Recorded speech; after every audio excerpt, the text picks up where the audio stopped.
very much.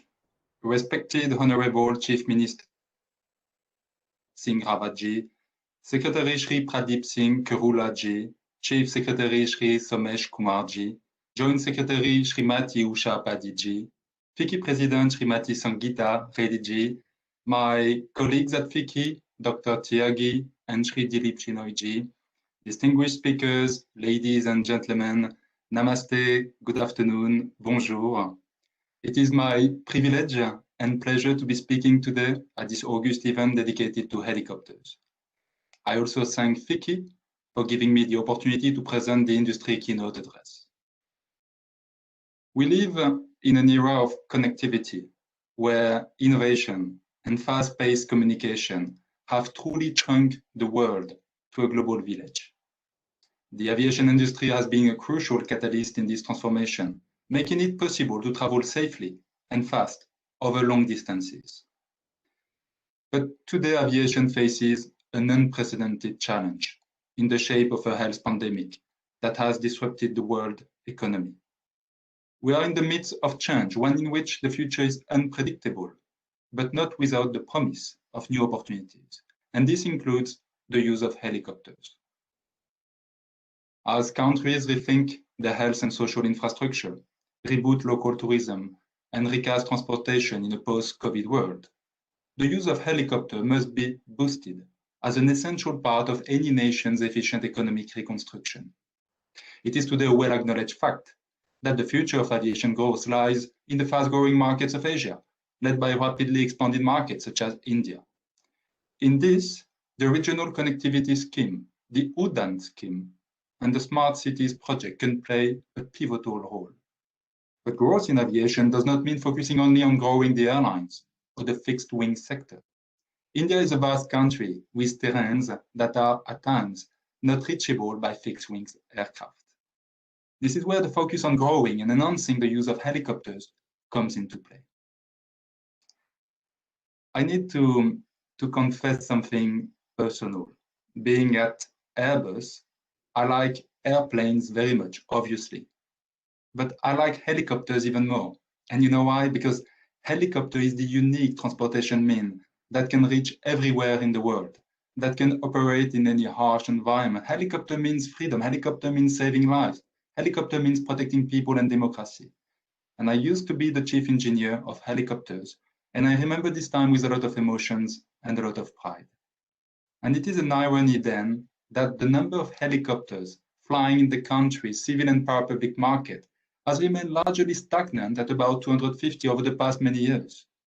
This is an abysmally low number that's not even comparable to the volume of helicopters flying in some of the major cities of the world.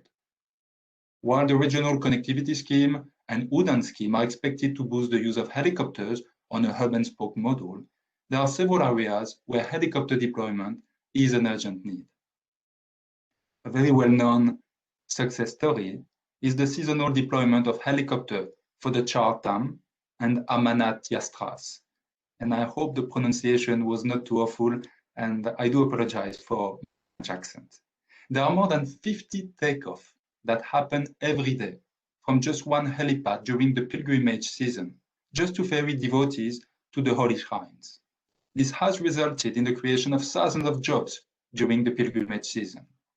But should such amenities be restricted only to such seasons and purposes? Well, no, given the vast distances and diverse topography of India, there is latent appetite for on-demand air mobility, not only in the urban areas, but also in many parts of our mountain states.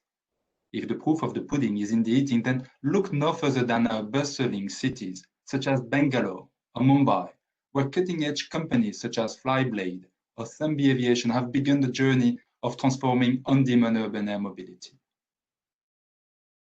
Across the country, we have 150,000 fatalities a year on our roads, which means about 400 a day.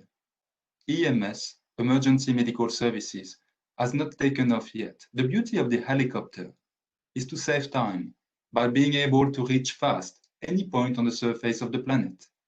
And we all know that time is money. It can also save lives. What is required is an interministerial policy push covering aviation, health, highways, insurance, local authorities, police, to come up with a comprehensive policy and regulations to kickstart the EMS sector. For example, policy support is required for easing of restrictions on airspace use, as well as helipads infrastructure and landing charges. The inclusion of EMS as an essential element of a holistic national health and medical policy should be considered. Internal security is another major field of opportunity for helicopter.